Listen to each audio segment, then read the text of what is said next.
The cold metal pod hummed softly in the darkness. Inside, Lihana slept the deep sleep of the frozen. Her body had been still for 3 years now, floating through empty space in a ship that no longer had a crew to guide it.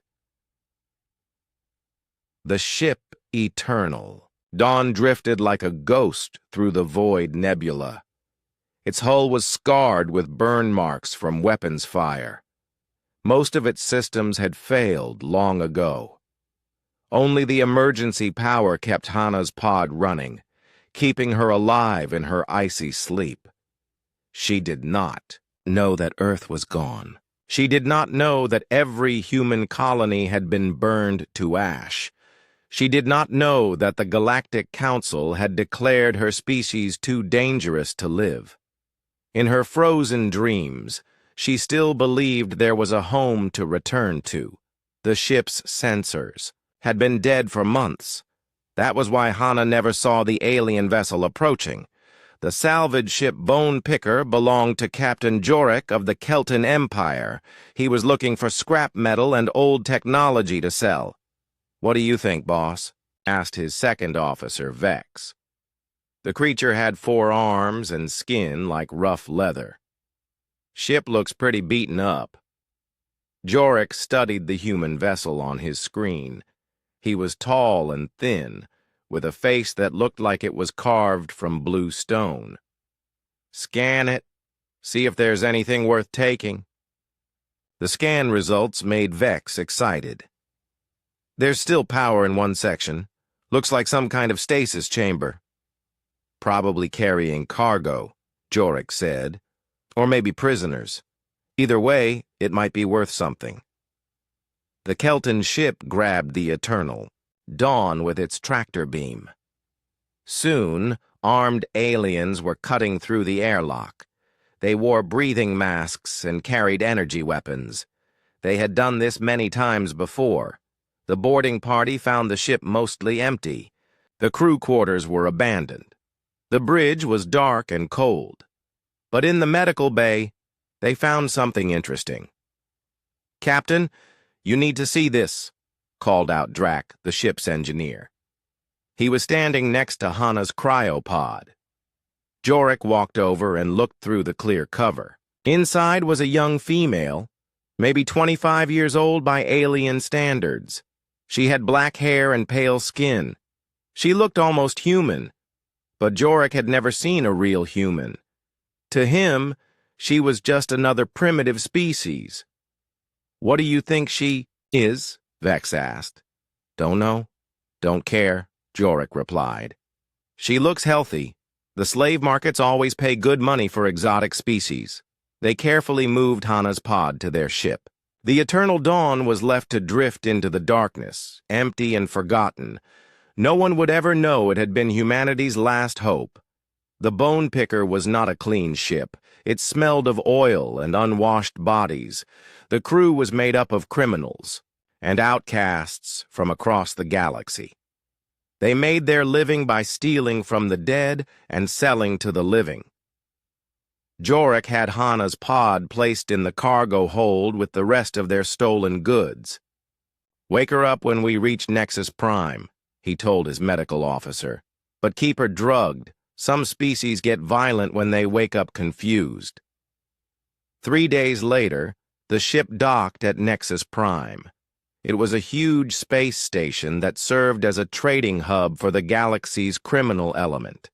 Here, anything could be bought or sold if you had enough credits. The medical officer, a slug-like creature named Gorth, began the process of waking Hana. First, he raised the temperature in the pod. Then he injected her with stimulants to restart her heart and brain. Hana's eyes opened slowly. The world was blurry and her head felt heavy. She tried to speak, but her throat was too dry. Where was she? This was not the medical bay of the Eternal Dawn. "She's awake," Gorth reported to Jorik. "Good. Get her ready for transport." Hana felt strong hands grabbing her arms. They pulled her from the pod and forced her to stand. Her legs were weak and she almost fell. The aliens around her were speaking in a language she did not understand. They put metal chains around her wrists and ankles. The chains were heavy and made it hard to walk. One of the aliens, the one with blue skin, was clearly in charge. He looked at her like she was a piece of meat. "Take her to the processing center," Jorik ordered. "Tell them she's an unknown species. They can figure out what she's worth." Hana was pushed onto a transport platform with a dozen other prisoners. Most were aliens she had never seen before. They all looked scared and broken. She realized with growing horror that she was being sold as a slave. As the transport moved through the station, Hana saw the size of this place. It was huge. Bigger than any human city. Millions of aliens lived and worked here. Ships came and went constantly, bringing goods from across the galaxy. She tried to remember how she had gotten here. The last thing she remembered was climbing into the cryopod on the Eternal Dawn. They had been fleeing from something. There had been attacks on human colonies. The government had ordered all civilian ships to evacuate, but that was supposed to be temporary. They were supposed to find a safe place and wait for the military to handle the threat. What had happened? How long had she been asleep? The transport stopped at a large building marked with alien writing. Guards with weapons herded the prisoners. Inside, the building was full of cages and processing equipment. This was where slaves were prepared for sale. An alien with many tentacles looked at Hana with interest. "Unknown species," it said in broken standard language. "Very rare. Will I bring good price." They took detailed scans of her body and brain. They tested her blood and recorded her vital signs. All the data went into a file that would help determine her value. "Strong muscle tone," the alien noted. "Good reflexes. Can probably do physical labor." Hana was given a number and locked in a small cage with 3 other prisoners. The cage was barely large enough for them to sit down. The floor was metal and very cold. As she sat in that cage, Hana began to understand the terrible truth. She was alone. Her ship was gone. Her people were nowhere to be found. These aliens treated her like she was just another animal to be bought and sold. But they had made a mistake. They thought she was just another weak species that could be easily controlled. They did not know what humans were capable of when pushed too far. In the darkness of that cage, something began to change inside Hana. The fear and confusion were slowly being replaced by something else, something cold and calculating. She began to listen carefully to the guards talking. She started to learn their language and understand their routines. She watched how the security systems worked and where the weak points were. The aliens thought they had captured another slave. They had no idea they had just awakened humanity's final judgment. Hana would learn the truth about what happened to her people. And when she did, she would make sure that every species responsible would pay the price. The galaxy had tried to erase humanity from existence. Soon, they would learn that was the biggest mistake they had ever made. The processing center at Nexus Prime was a place where hope went to die. Hana had been there for 2 weeks now, and she had learned much about her captors. They were careless with their words when they thought she could not understand them. The Sierra facility was run by a corporation called Nexus Labor Solutions. They specialized in turning prisoners into productive workers. Their methods were not gentle. Hana was classified as Species 2847X, an unknown type from the Outer Rim. The aliens running the center had never seen anything like her before. They decided she would be trained for heavy labor work. "This one seems smart," said Supervisor Krell, a large creature with thick gray skin. But intelligence can be a problem. We need to break that independent thinking. Hana was moved to Training Block 7 with 40 other prisoners. The block was a series of connected rooms where new slaves learned to obey commands. The training was designed to crush their spirit and make them obedient. Every morning started with pain. Electric shock collars around their necks would activate if they moved too slowly. The prisoners had to line up in perfect rows within 60 seconds or everyone would suffer. "Move faster, animals!" shouted Guard Commander Voss. He was a reptilian, alien with sharp teeth and cruel eyes. "You belong to Nexus now. Your old lives are over." The prisoners were forced to perform meaningless tasks all day.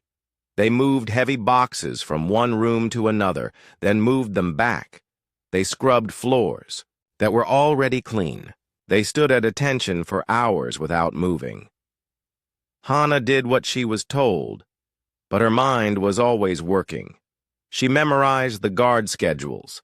She counted the security cameras.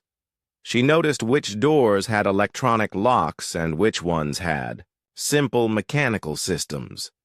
The other prisoners began to break after a few days. A young alien female named Zira started crying during mealtime and could not stop. An old male from the Pegasus sector just stared at the walls and refused to speak.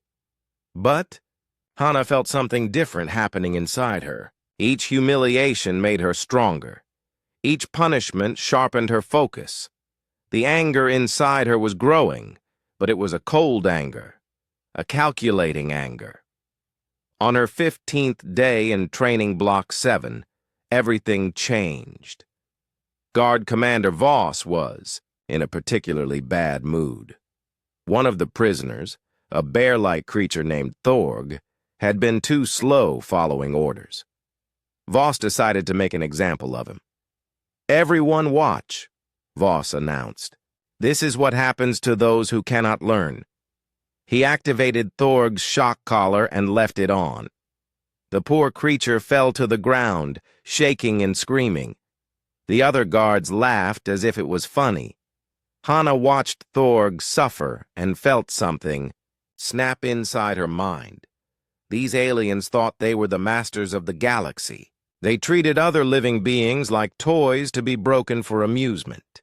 She thought about her family back on Earth. She thought about all the humans who had trusted the government to keep them safe. Where were they now? What had happened to them? While she slept in that pod? "Please stop," Zira whispered, watching Thorg convulse on the floor. "You're killing him."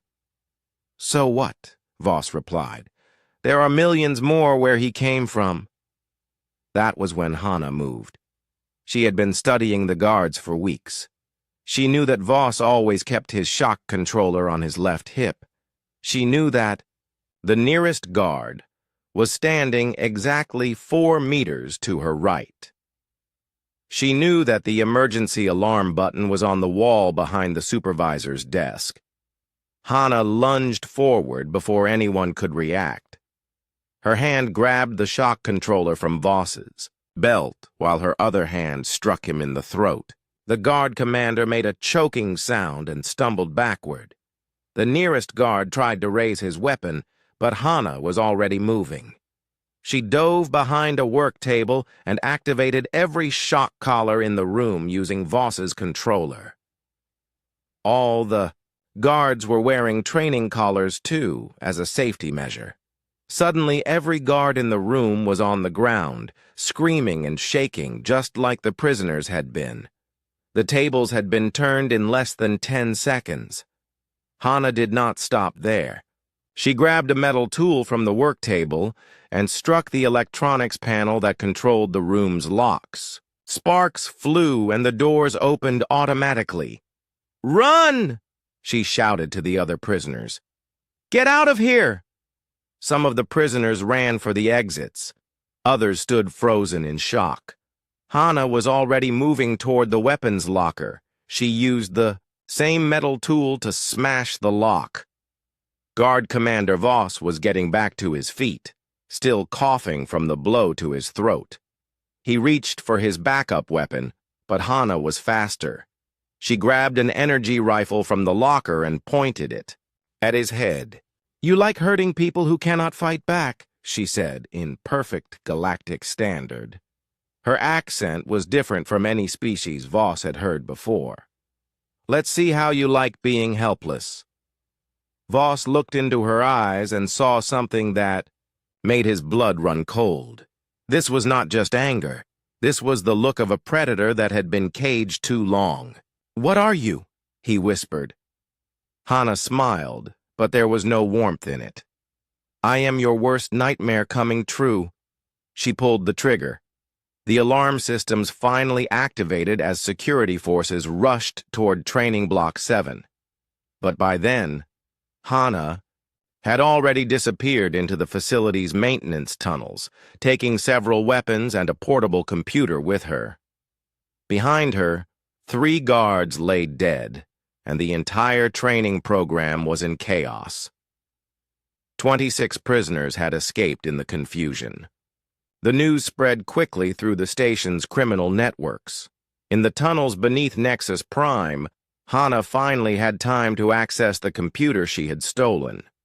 What she found there changed everything she thought she knew about the galaxy. The files contained records of slave purchases going back 50 years. But one section caught her attention immediately. It was labeled Post-Human Acquisition Protocol. Her hands shook as she read the documents. They detailed how to process and sell humans after something called the Great Purge. There were instructions for identifying human technology and procedures for handling human genetic material. The files made it clear that humans had not just disappeared. They had been systematically hunted down and exterminated by order of the Galactic Council. Every human world had been burned. Every human ship had been destroyed. She was not just the last human on this station. She was the last human in the entire galaxy. Hana sat in that dark tunnel and felt something die inside her. The part of her that had believed in justice and mercy was gone forever. In its place was something much more dangerous. The galaxy had decided that humanity was too dangerous to live. They had murdered every man, woman, and child of her species. They thought they had won. But they had made one mistake. They had left one human alive, and that human was going to show them what dangerous really meant. The frightened girl who had awakened in that cage was gone. In her place was something the galaxy had never seen before, a human with nothing left to lose. 3 months had passed since Hana's escape from the training facility. The lower levels of Nexus Prime were a maze of forgotten tunnels, abandoned storage areas, and broken machinery. It was here that the station's outcasts made their homes. Hana had learned to survive in this underground world. She traded stolen goods for food and information. She listened to conversations in dark corners and slowly built a picture of how the galaxy really worked. The creatures who lived in the lower levels were not like the wealthy traders and legitimate businesses above. These were smugglers, assassins, information brokers, and worse.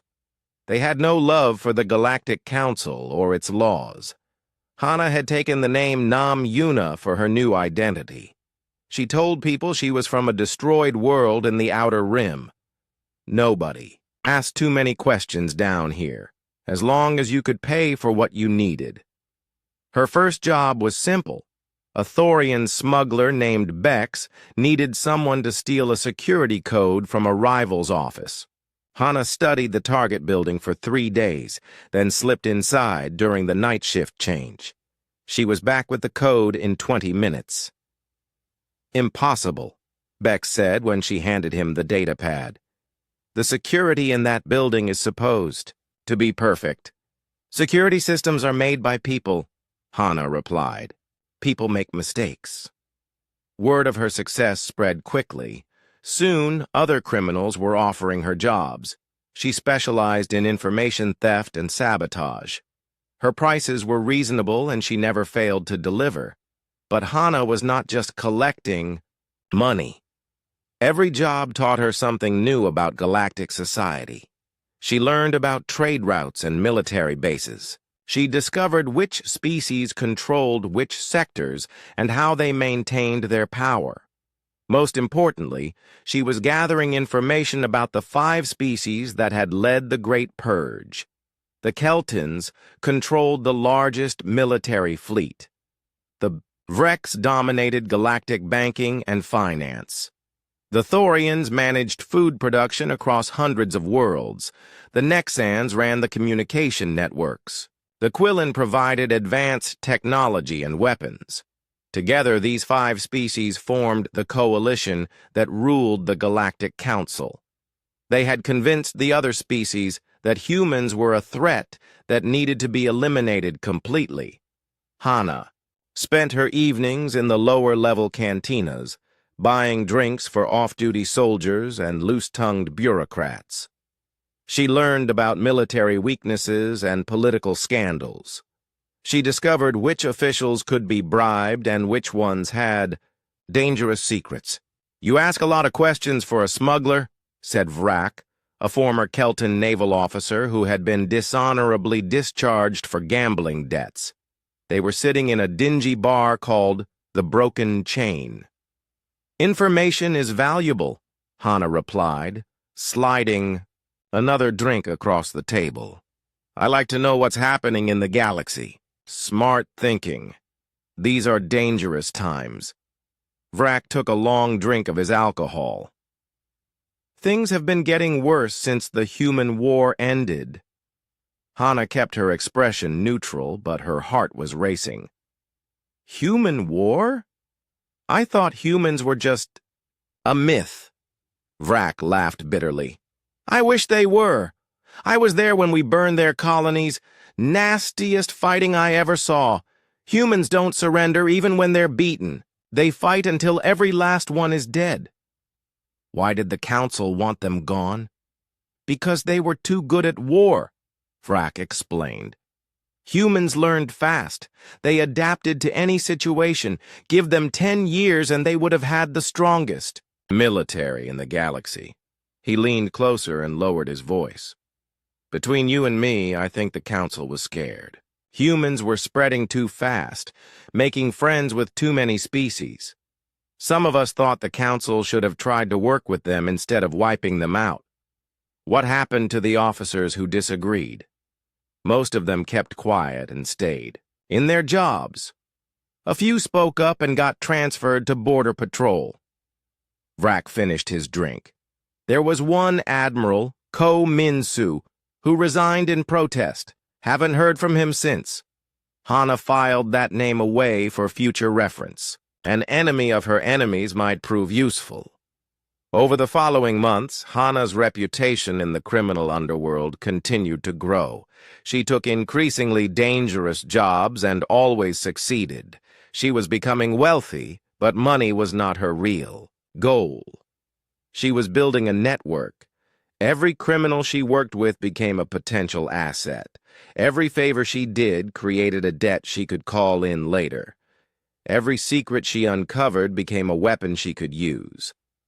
Hana also began studying human technology that had been salvaged from destroyed colonies.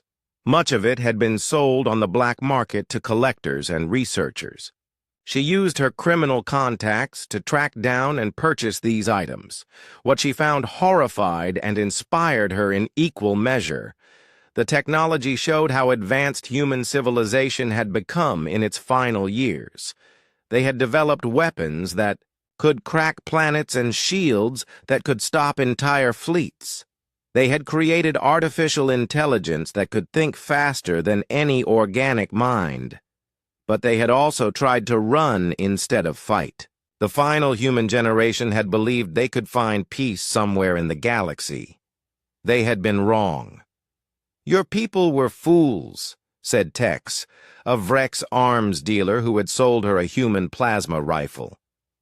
They had the power to rule the galaxy, but they chose to hide instead. Maybe they were just too trusting, Hana replied. Trust is weakness. The strong take what they want. The weak get taken. Hana smiled and paid for the weapon. You're absolutely right. That night she tested the plasma rifle in an abandoned section of the lower levels. The weapon was more powerful than anything the current galactic military used. Human engineering was still decades ahead of alien technology. She began to understand why the Coalition had been so afraid. 6 months after her escape, Hana felt ready to begin the next phase of her plan. She had money, weapons, information, and allies. She understood how galactic society worked and where its weak points were. Most importantly, she had identified her first targets. The Great Purge had not been carried out by soldiers alone. It had required the cooperation of thousands of bureaucrats, traitors, and local officials. Many of these people were still alive and still working in their same positions. They thought they had gotten away with genocide. They were about to learn how wrong they were. Hana's first target was Supervisor Krell, the alien who had processed her at the slave facility. She had learned that he owned a private shipping company that transported slaves throughout the sector. One night, his company's main warehouse suffered a catastrophic explosion. Krell and 6 of his associates died in the fire. The official investigation blamed faulty equipment, but word spread through the criminal network that it had been professional sabotage. 3 weeks later, a Thorian bureaucrat named Vess was found, dead in his office. He had been one of the officials who approved the destruction of human agricultural colonies. The killer had left no evidence except for a single human coin placed on his desk. The message was clear. Someone was hunting the people responsible for the Great Purge. As news of these deaths spread, Hana watched from the shadows and smiled. The galaxy had taught her that might makes right. They had shown her that the strong survive by destroying the weak. She had learned their lessons well. Now it was time to put them into practice. The hunter had become the hunted, and Hana was just getting started. 2 years had passed since Hana began her campaign of revenge. What had started as isolated murders had grown into something much larger. The galaxy was starting to notice that something was wrong. Hana now controlled a criminal network that spanned 12 sectors. Her organization was known in the underworld as the Silent Hand. Nobody knew who really ran it, but everyone knew it was dangerous to cross them. From her hidden base on an abandoned mining station, Hana coordinated attacks across hundreds of worlds. She had recruited dozens of criminals, outcasts, and rebels who shared her hatred of the current galactic order.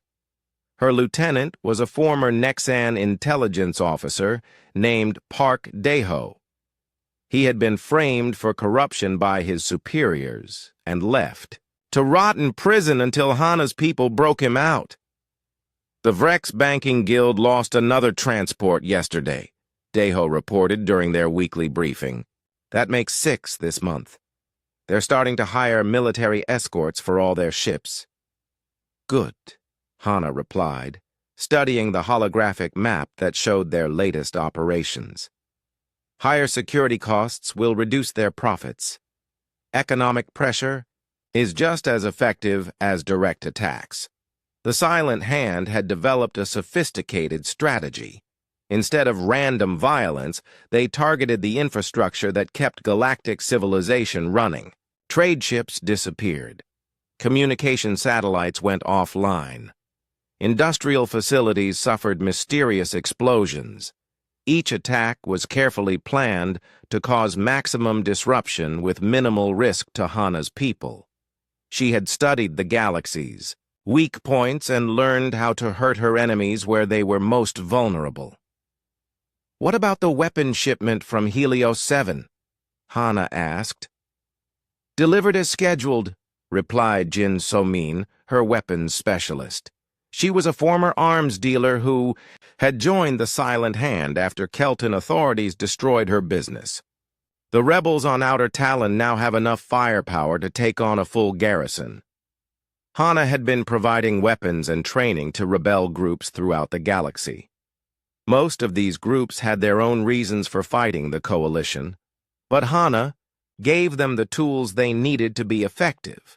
The result was chaos.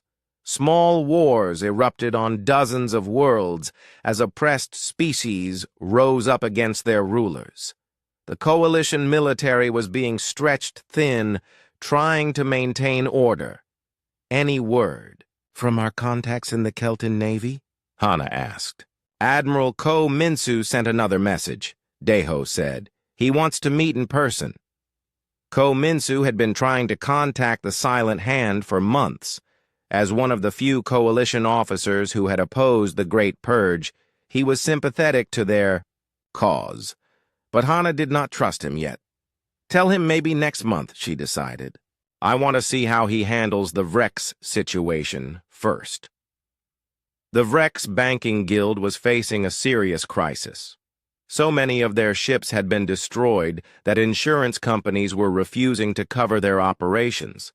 Several planets were threatening to leave the Coalition because they could not get reliable financial services. Hana had been targeting the Vrex for months because they controlled the galactic economy. Without their banking network, trade between worlds would collapse. It was the perfect way to bring down the entire system without firing a shot at every planet.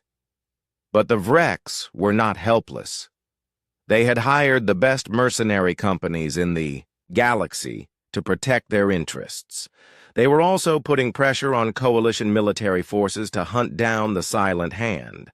Intelligence reports that they're planning a major operation, warned Lee Tajan, Hana's information broker.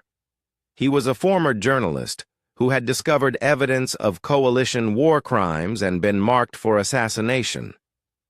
They think they've identified some of our key bases. Let them come, Hana said calmly. We've been preparing for this.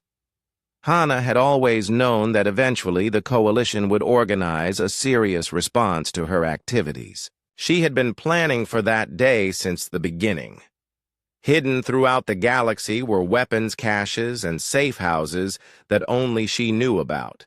These were stocked with technology that she had reverse-engineered from human artifacts.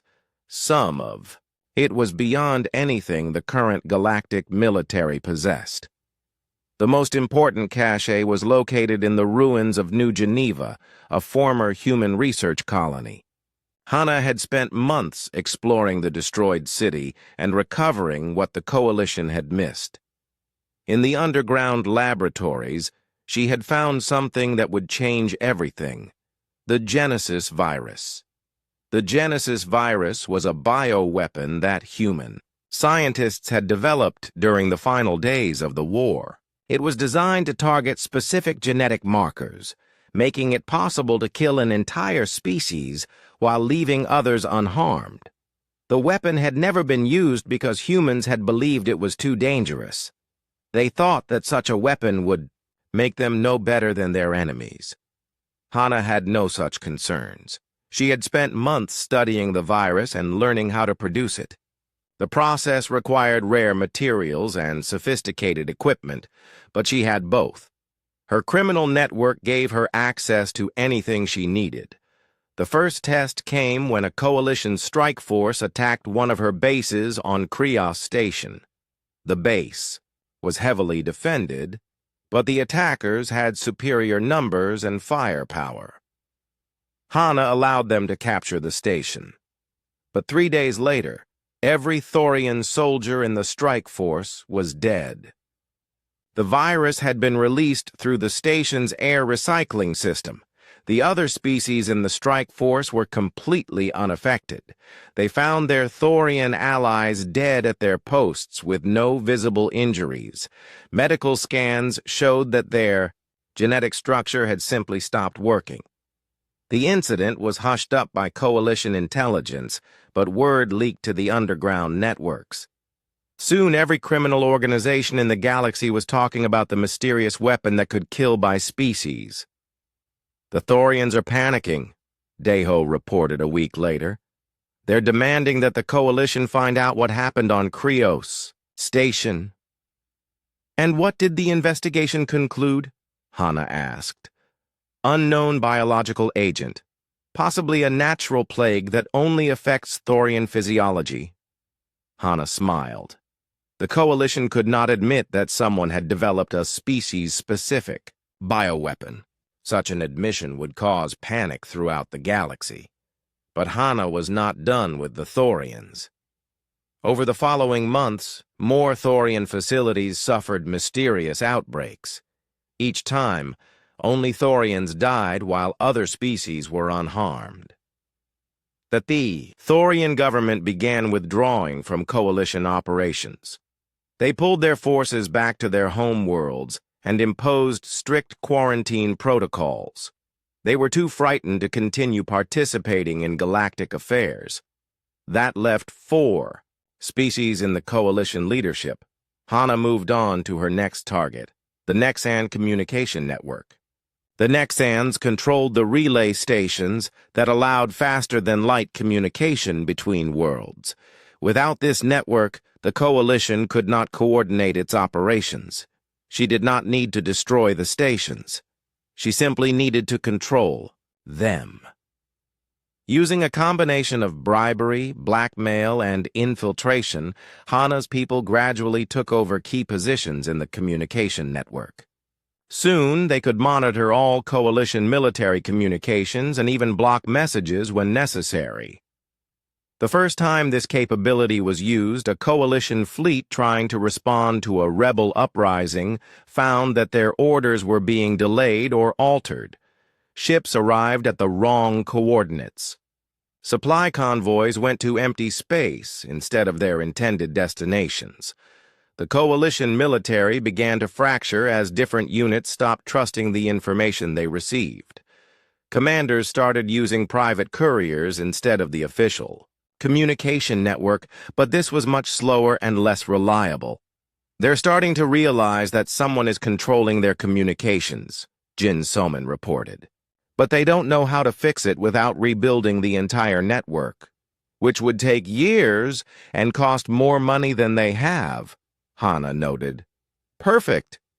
The galaxy was becoming ungovernable. Trade was collapsing. Military operations were failing.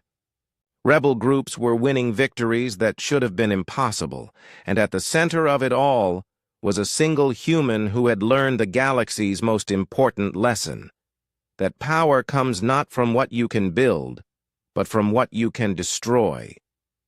The Coalition had destroyed humanity because they feared human potential. Now they were learning what one human could accomplish when that potential was focused on revenge. The galaxy had created its own nemesis, and she was just getting started. The emergency session of the Galactic Council was called after the Vrex homeworld's stock exchange collapsed. 3 years of economic warfare had finally broken the galaxy's financial system. Panic was spreading through every sector as civilizations watched their economies crumble. Council Chairman Zek Prima called the meeting to order on Cygnus Station, the neutral territory where galactic laws were made. Representatives from 200 species filled the massive chamber, but everyone knew that only 5 voices really mattered. The Coalition of 5 had ruled the galaxy for 50 years. But now, 3 of those 5 were in serious trouble. "The situation is unacceptable," declared Speaker Voss Null of the Vrex Banking Guild. His species controlled galactic finance, but their power was cracking under constant attacks. "Our losses in the past year alone exceed the total economic output of 20 star systems." General Corks of the Kelton Navy stood to address the chamber. "The military situation is just as bad. We have rebel uprisings on 67 worlds. Our communication networks are compromised, and someone is using weapons technology that we cannot identify or counter. What about the Thorian situation? Asked Chairman Zek Prima. The Thorian representative, Minister Grokvel, looked nervous as he spoke. We have withdrawn from most coalition operations. The biological attacks on our people have forced us to implement planet-wide quarantines. We cannot risk further exposure. This admission sent murmurs through the chamber. The Thorians controlled food production for half the galaxy. Their withdrawal meant that many worlds would face famine within months. And the Nexan communication grid? The chairman continued. Communications Director Velzon of the Nexan Authority looked embarrassed. We are experiencing significant interference with our relay network. Messages are being delayed, altered, or lost entirely. We believe this is the result of sophisticated cyber warfare. The only coalition member who seemed calm was Technology Minister Quinset of the Quillen Union. His species provided advanced weapons and computer systems to coalition forces. With respect to my colleagues, Quinset said, I believe we are facing a coordinated campaign by a single organization. The attacks are too well planned and too precisely targeted to be the work of random rebel groups. Impossible, General Corks replied. No single organization has the resources to attack us across hundreds of star systems simultaneously. Then explain how they keep succeeding, Quinset shot back. Our intelligence services have been hunting this silent hand for 2 years. Every time we think we have found their leadership, we discover that we are chasing shadows. Director Velzon activated a holographic display showing recent attack patterns. The data suggests they have advanced knowledge of our operations. Someone is feeding them information from inside our own organizations. Or they are monitoring our communications. General Corks added grimly. Chairman Zek Prima studied the display with growing concern. The attacks formed a clear pattern when viewed over time. They were designed to weaken the coalition systematically by targeting each member's core strengths. What do our intelligence services know about the Silent Hand's leadership? He asked. Very little, admitted General Corks. We know they recruit from criminal organizations and rebel groups. They provide advanced weapons and training to anyone willing to fight coalition forces, but we have never identified their actual leaders. There are rumors, said Speaker Vosnall reluctantly. Stories from the underworld about a figure they call the Ghost. Someone who knows too much about coalition operations and has access to technology that should not exist. Rumors and legends, General Corks dismissed. We need facts, not fairy tales. But Quinset was studying the holographic display more carefully. Something about the attack patterns looked familiar. General, do you have records from the human war available? The human war? That was settled years ago. Why would that be relevant? Please, just access the files. General Corks reluctantly activated his personal database. The human war files were classified, but as a senior military officer, he had access to the strategic summaries. Quinset overlaid the human tactical patterns from the war onto the current attack data. The resemblance was immediately obvious. Look at this, he said, highlighting key similarities. The same preference for targeting infrastructure over military assets. The same use of psychological warfare to demoralize enemies. The same pattern of building networks among oppressed populations. The chamber fell silent as the implications sank in. Are you suggesting that humans are somehow involved in this? Asked Chairman Zek Prima. I am suggesting that someone is using human military doctrine, Quinset replied carefully. The question is how they learned it. General Corks was shaking his head. Impossible. We confirmed the complete extermination of the human species. Every world was sterilized. Every ship was destroyed. We made sure there were no survivors. Did I? We? Quinset asked quietly. The question hung in the air like a poison gas. Everyone in the chamber knew the answer, but nobody wanted to say it out loud. Run a full verification of all human war records, Chairman Zek Prima ordered.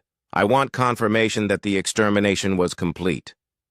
Sir, that will take weeks, General Corks protested. Then you have weeks. This session is suspended until we have answers. As the council chamber emptied, small groups of representatives gathered to discuss what they had just heard. The possibility that humans might still exist was terrifying to everyone who remembered the war. 3 weeks later, the results of the investigation were presented to a closed session of coalition leadership. Only the most senior officials from each member species were present. General Corks looked like he had not slept in days as he delivered his report. We have found evidence of at least 17 ships that escaped the final human evacuation attempts. Most were destroyed in deep space, but tracking them all has proven difficult. How difficult? Chairman Zek Prima demanded. 3 ships were never found. One was a military research vessel carrying experimental weapons. Another was a colony ship with 5,000 civilians. The third was a smaller evacuation ship called the Eternal Dawn. Speaker Voss Nal leaned forward. What happened to these ships? We do not know. They vanished into deep space during the final phase of the war. We assumed they had been destroyed by automated defense systems or had simply run out of supplies. But you never confirmed it, Chairman Zek Prima said. It was not a question. No, sir, we did not. The room was silent for a long moment. There is more, General Corks continued reluctantly. We have been analyzing the technology used in recent attacks. Some of it appears to be based on human designs that were classified at the highest levels. Technology Minister Quinset was studying the data on his personal tablet. This plasma rifle design is from Project Prometheus. That was a black project, known only to human military leadership. How would rebels get access to such information? Asked Communications Director Velzone. They would need someone who was there when it was developed, Quinset replied. Someone who understood human technology from the inside. The terrible truth was becoming clear to everyone in the room. They had not killed all the humans. At least one had survived. And that survivor had spent years learning how the galaxy worked before beginning a campaign of systematic revenge. What are our options? Chairman Zek Prima asked. We mobilize every available ship and search every system until we find them, General Cork said firmly. Then we finish what we started. And if we are wrong, if this is not human-related, then we will have wasted time and resources. But if we are right and we do nothing, the coalition will fall within 5 years. Chairman Zek Prima made his decision. Activate Operation Final Echo. Mobilize the combined fleet. Authorization is granted for any measures necessary to locate and eliminate the remaining human threat. As the meeting ended, each coalition leader returned to their homeworld to begin the largest military operation in galactic history. They were going to hunt down the last humans and finish the job they thought they had completed years ago. But they had no idea what they were really facing. The frightened refugees they had once hunted were gone. In their place was something far more dangerous, a human who had learned from their mistakes and spent years preparing for this moment. The galaxy was about to discover why their ancestors had feared humanity enough to commit genocide. And this time, there would be no mercy. Operation Final Echo was the largest military campaign in galactic history. The combined fleet consisted of 8,000 warships from 4 coalition species. They had one mission: find and destroy the last humans before they could destroy galactic civilization. Admiral Ko Min-soo stood on the bridge of the flagship Inevitable Justice and watched the fleet formations through the viewport. He had been chosen to lead the operation despite his past objections to the Great Purge. The coalition needed his tactical expertise more than they feared his conscience. "All sectors report ready for systematic search protocols," reported his operations officer, Commander Yex Khan. "We have divided the galaxy into search grids. Each grid will be examined thoroughly." "And what happens when we find a system that might be harboring humans?" Ko Min-soo asked. "Standing orders are to sterilize first and investigate later," Yex Khan replied. "The Coalition Council has authorized unlimited force." Ko Min-soo felt sick. He had hoped that the galaxy had learned something from the horrors of the first human war. Instead, they were preparing to commit even greater atrocities. "Sir, we are receiving a priority transmission from Coalition Intelligence," reported the communications officer. "Put it through." The holographic image of Intelligence Director Vash appeared on the bridge. He was a Nexan with the cold eyes of someone who had seen too much violence. "Admiral, we have identified the location of a Silent Hand base in the Kepler sector. You are ordered to intercept and destroy it immediately." "What evidence do we have that this base contains humans?" Ko Min-soo asked. "Intelligence indicates significant technological activity consistent with human engineering patterns. That is sufficient justification under current protocols." Ko Min-soo wanted to argue, but he knew it would be useless. The coalition was in full panic mode. They were seeing human conspiracies everywhere. "Understood. We will investigate the target." The fleet changed course toward the Kepler sector. 3 days later, they arrived at a small asteroid field where long-range sensors had detected unusual energy signatures. "Tactical analysis complete," reported the weapons officer. "We have identified 17 asteroids that have been converted into defensive platforms. Energy output suggests they are heavily armed." "Any signs of human presence?" Ko Min-soo asked. "Negative, sir. But the technology appears to be beyond current galactic standards." Ko Min-soo studied the tactical display. The asteroid field was clearly a military installation, but something felt wrong about the whole situation. It was almost too easy to find. "Sir, we are receiving a transmission from the asteroid field," the communications officer announced. "Put it through." A voice spoke in perfect galactic standard, but with an accent that Ko Min-soo had not heard in years. It was a human accent. "Admiral, Ko Min-soo of the Kelton Navy. I have been waiting for you." The bridge fell silent. Everyone knew they were listening to the voice of humanity's last survivor. "To whom am I speaking?" Ko Min-soo asked.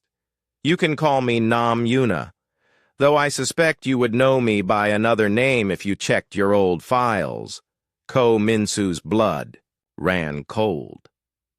He remembered that name from the evacuation records. Nam Yuna had been listed as a passenger on the Eternal Dawn, one of the ships that had never been found. "What do you want?" he asked. "I want you to understand what you have done," the voice replied, "and I want you to see what happens when you push humans too far." "The war is over," Ko Min-soo said. "Your people lost. There is no point in continued fighting." "You are right. The war is over. Your people lost. They just do not know it yet." Before Ko Min-soo could respond, the asteroid field erupted with weapon fire. But these were not the crude energy weapons that most galactic military forces used. These were plasma cannons based on human designs, more powerful than anything in the Coalition arsenal.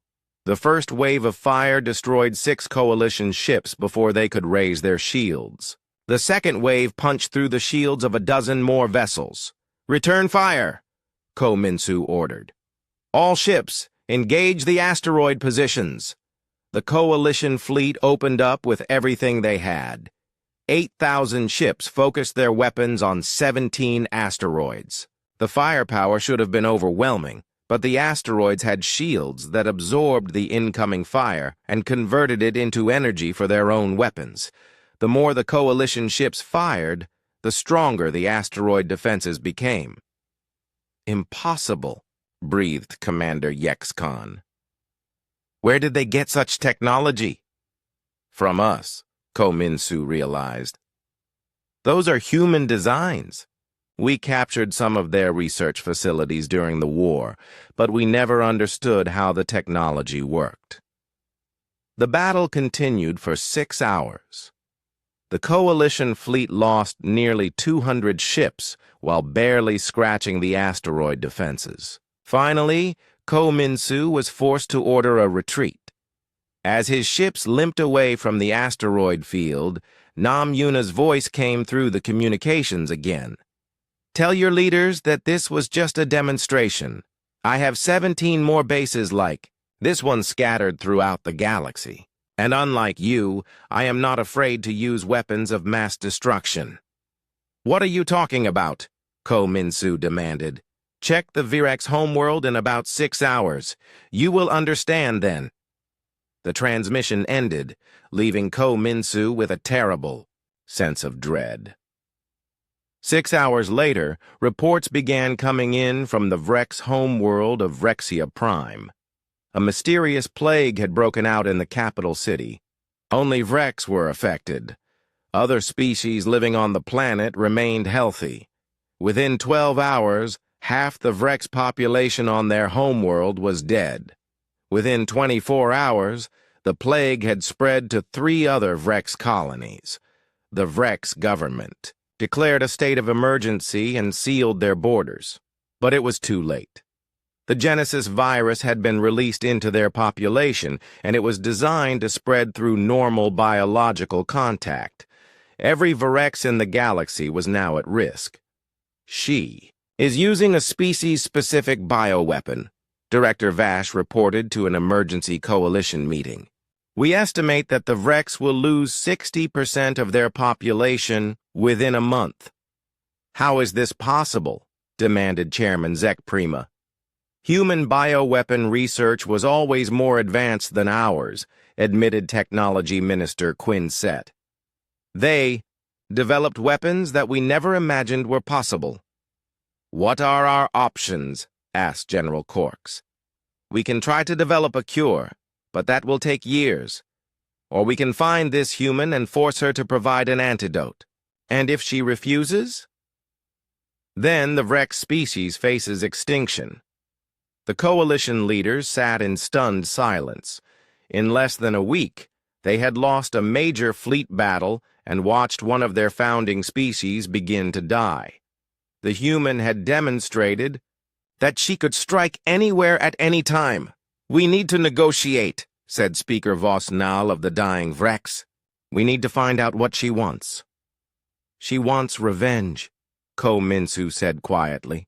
"She wants us to suffer the way humans suffered during the Great Purge." "Then we give her what she wants," General Corks declared. "We mobilize every ship, every weapon, every resource we have. We hunt her down and kill her before she can destroy another species." But Kominsu shook his head. "You still do not understand. She has been preparing for this for years. Every move we make, she has already anticipated. Every weapon we deploy, she has a counter for." "What are you suggesting?" "I am suggesting that we are not fighting a desperate refugee anymore. We are fighting someone who has studied our weaknesses for years and has developed weapons specifically, designed to exploit them." The truth was beginning to dawn on the coalition leadership. They had created their own worst enemy.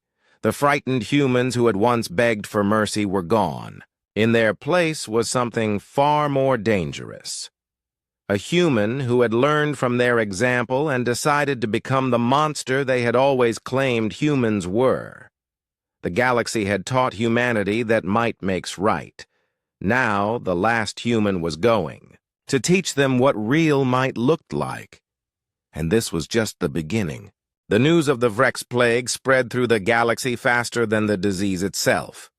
Within days, panic gripped every world as species realized that anyone could be next. If a bioweapon could be designed to target the Vrex, it could be designed to target anyone. Hana watched the chaos unfold from her command center in the rebuilt asteroid base. The Coalition's attack had failed spectacularly, and now 3 of their 5 founding species were effectively neutralized. The Thorians were hiding behind quarantine barriers. The Vrex were dying from her plague. Only the Keltons and Nexans remained as effective military forces. "Status report," she requested from her lieutenant, Park Daeho. "Vrex casualties have reached 70% on their homeworld," he reported. "Their government has collapsed. Most colonies are declaring independence rather than face possible infection." What about the Coalition response? They are mobilizing everything they have. Admiral Ko Minsu is being reinforced with ships from every sector, but they are also seeing massive desertions as crews refuse to fight an enemy who can kill by species.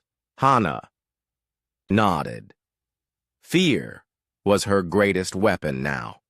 The galaxy had spent decades believing they were safe because they had eliminated the human threat. Now they realized that one human could destroy entire civilizations. Any communication attempts? Several minor species have tried to surrender, Jin Soman reported from her weapons station. They are offering tribute and pledging loyalty to avoid becoming targets. And the major powers? The Quillen Technology Union sent a formal negotiation request. They want to discuss terms. Hana smiled coldly. The Quillen had provided the advanced weapons that made the Great Purge possible. Now they wanted to talk their way out of facing justice. Tell them I will consider their request after they provide a full list of every human research facility they helped destroy and every human scientist they helped murder. That will take them weeks to compile, Daeho pointed out. Then they have weeks to worry about what I might do while they are compiling it. Psychological warfare was proving just as effective as her weapons. The uncertainty was driving her enemies to make desperate mistakes. They were seeing human threats everywhere and responding with increasingly brutal measures. Reports were coming in from across the galaxy about Coalition forces destroying civilian targets they suspected of harboring humans. Entire space stations were being sterilized based on rumors. The Coalition was turning into the very monster they claimed humans had been. Admiral Ko Minsu's fleet has arrived in the Deneb sector, Jin Soman announced. They are conducting systematic searches of every system. How systematic? They are destroying any facility that shows signs of advanced technology. 17 research stations have been eliminated in the past week. Hana felt a moment of genuine anger. Those research stations had been working on medical treatments and agricultural improvements. Thousands of innocent scientists and technicians had died simply because the Coalition was afraid. "Prepare the message relay," she ordered. Hana had been planning this moment for months. It was time to address the galaxy directly and make her terms clear.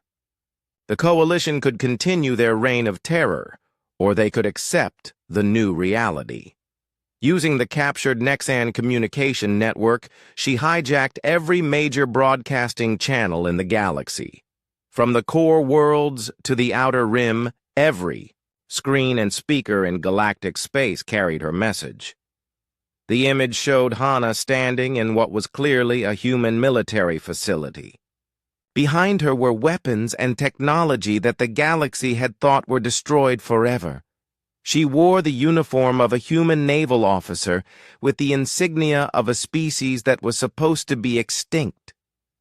"People of the galaxy," she began, her voice calm and steady. "My name is Lee Hanna, last survivor of the human species. I am speaking to you today because your leaders have forced my hand." The reaction across the galaxy was immediate. On every world, in every space station, beings stopped what they were doing to listen to the voice of humanity's ghost. 5 years ago, your coalition decided that humans were too dangerous to live. They hunted down every man, woman, and child of my species. They burned our worlds and destroyed our ships. They thought they had achieved total victory. Images appeared on the screen showing the destruction of human colonies. The coalition had kept these recordings as proof of their success. Now Hanna was broadcasting them to the entire galaxy. But they made one mistake. They left me alive. And I have spent the last 5 years learning from your example. You taught me that might makes right.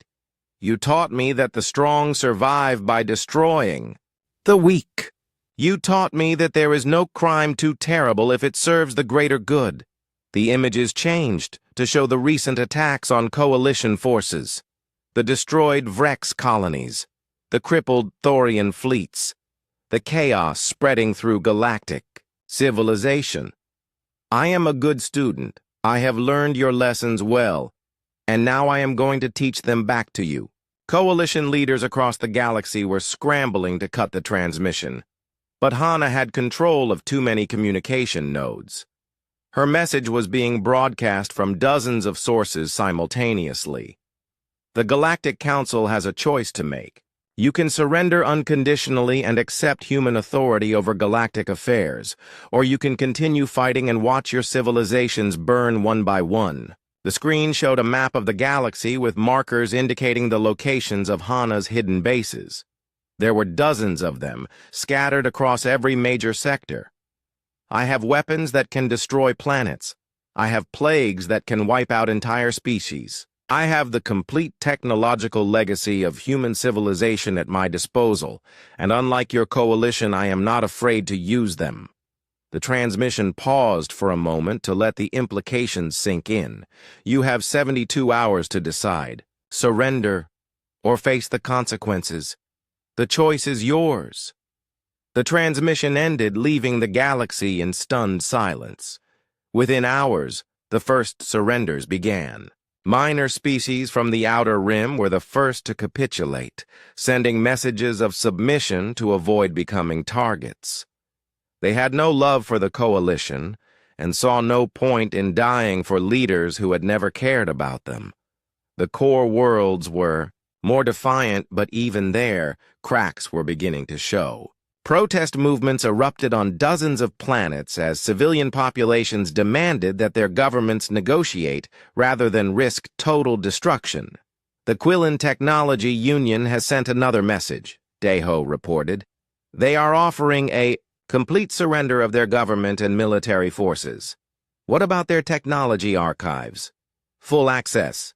They are providing the location of every human research facility they captured and complete records of their weapons development programs. Hanna considered this for a moment. The Quillen had been quick to switch sides, which suggested they might be useful allies. But they had also been instrumental in developing the weapons used to destroy human worlds. Tell them their surrender is accepted, but they will face trial for war crimes. Their cooperation will be noted when sentences are determined. Similar messages were being received from smaller coalition members. The alliance that had ruled the galaxy for 50 years was crumbling as species raced to save themselves. But the core coalition powers remained defiant. The Keltons and Nexans were still mobilizing their fleets for a final confrontation. They believed they could still win if they could locate and destroy Hanna's main base. They were about to learn how wrong they were, Admiral Ko Minsu's fleet is approaching the Sol system, Jin Soman reported. They think they can capture Earth and force you to surrender. Hana laughed. It was not a pleasant sound. Let them come, she said. It is time they saw what humans built in their final days. The Battle of Sol would be the last great engagement of the human war, and when it was over, the galaxy would have a new ruler. One who had learned that mercy was a luxury that extinct species could not afford. The age of human dominance was about to begin, and this time there would be no coalition left to challenge it. 1 year after the Battle of Sol, the galaxy was unrecognizable. The massive coalition fleet that had tried to retake Earth lay in ruins around the solar system, a monument to the futility of challenging human determination. Admiral Ko Minsu had surrendered after watching his ships torn apart by weapons that made coalition technology look like children's toys. The Earth itself was being restored. What had once been a burned wasteland was slowly becoming green again. Alien work crews labored under human supervision to rebuild the cities and replant the forests. It was careful work, done according to precise specifications that honored humanity's lost heritage. Hana stood in the observation deck of the New Geneva Orbital Station, watching the restoration efforts below. She no longer went by Lee Hana or Nam Yuna. Those names belonged to someone who had believed in justice and mercy. Now she was Supreme Coordinator Choi Mirai, ruler of the Galactic Human Empire. The title was not just ceremonial. In the year since her victory, Hana had established a new order that placed humanity at the center of galactic civilization. The surviving alien species served in various capacities, but always under human authority.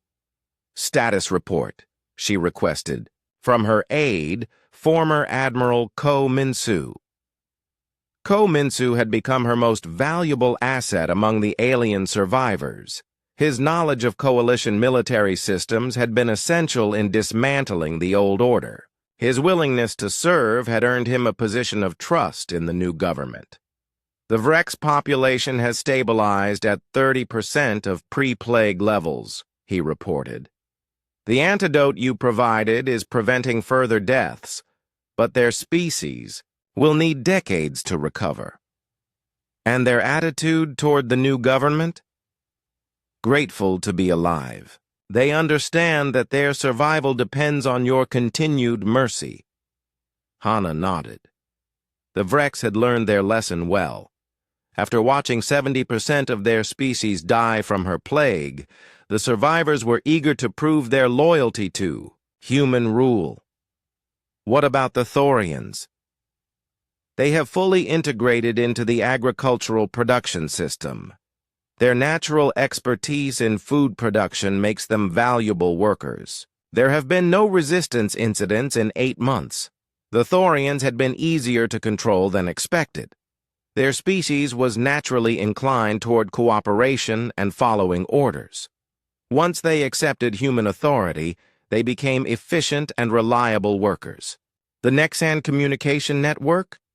Completely rebuilt under human specifications. We now have real-time communication with every world in the Empire.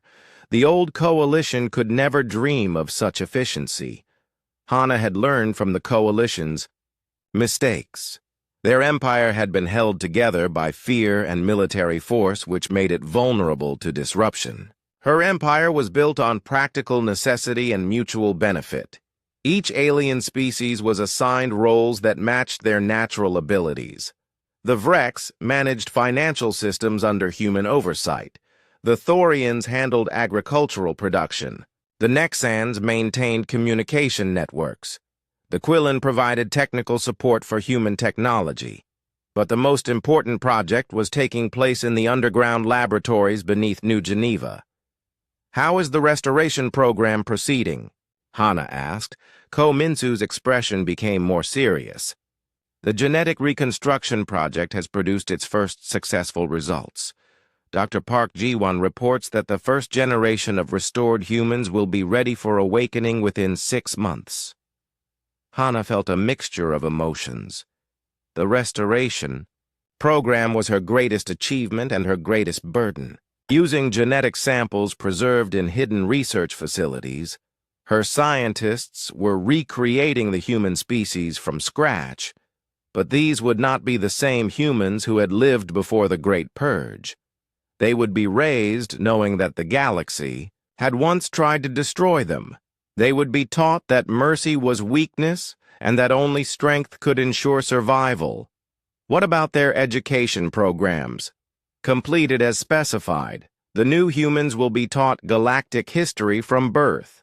They will understand why the old coalition had to be destroyed and why human rule is necessary for galactic peace. Hana had designed the education system personally.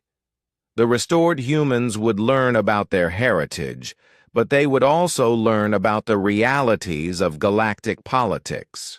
They would know that every alien species had either participated in or tolerated the attempted genocide of humanity. Any problems with the alien populations? Minor resistance movements on 3 worlds. Nothing we cannot handle. Most species have accepted the new order. They see the improvements in infrastructure and economic stability. This was true. Under human rule, the galaxy was becoming more prosperous and more stable than it had ever been under the coalition. Hana had eliminated the corruption and inefficiency that had plagued the old system. Trade routes were protected by human-designed patrol ships. Economic policies were based on practical needs rather than political favoritism. Scientific research was directed toward solving real problems instead of developing weapons, but it was also a system built on the absolute supremacy of a single species. Every important decision was made by humans or under human supervision. No alien could rise above a certain level in government or military command. What about the memorial project? Ko Min-soo's voice became softer. Construction is proceeding on schedule. The memorial to human martyrs will be completed within 2 years. It will list the name of every human who died during the Great Purge. Hana had ordered the construction of memorials on every major world in the galaxy. Each one would remind the alien populations of what their predecessors had done and why human rule was justified. But the largest memorial would be on Earth itself, a massive structure that would preserve the memory of humanity's near extinction and ensure that such a thing could never happen again. And the tribunal proceedings? The War Crimes Tribunal has processed over 3,000 cases. Most result in guilty verdicts and sentences of forced labor. The worst offenders face execution. Hana had established courts to try those responsible for the Great Purge. The proceedings were careful and thorough, but the outcomes were rarely in doubt. Anyone who had participated in the genocide faced consequences for their actions. Some critics claimed that the trials were just revenge disguised as justice. Hana did not care about such criticism. The galaxy had taught her that winners write history, and she was determined to ensure that this history would never be forgotten. Is there anything else that requires my attention? Ambassador Park Ji-won has requested a meeting. She has concerns about the long-term sustainability of the current system. Hana frowned. Park Ji-won was the former Quillen diplomat who had tried to negotiate during the final days of the coalition. She had been spared execution because of her opposition to the Great Purge, but her questions about human policy were becoming troublesome. What kind of concerns? She believes that absolute human rule will eventually lead to the same problems that destroyed the coalition. She suggests gradually increasing alien participation in government. And what did you tell her? that such decisions are above my authority level. Hana considered this. Park Ji-won was not wrong about the potential problems with absolute rule, but she was also not accounting for the fundamental difference between human and alien nature. The coalition had failed because it was built on greed and competition between species. Each member had tried to maximize their own benefit at the expense of others. That kind of system was inherently unstable. Human rule was different because humans understood sacrifice and long-term thinking.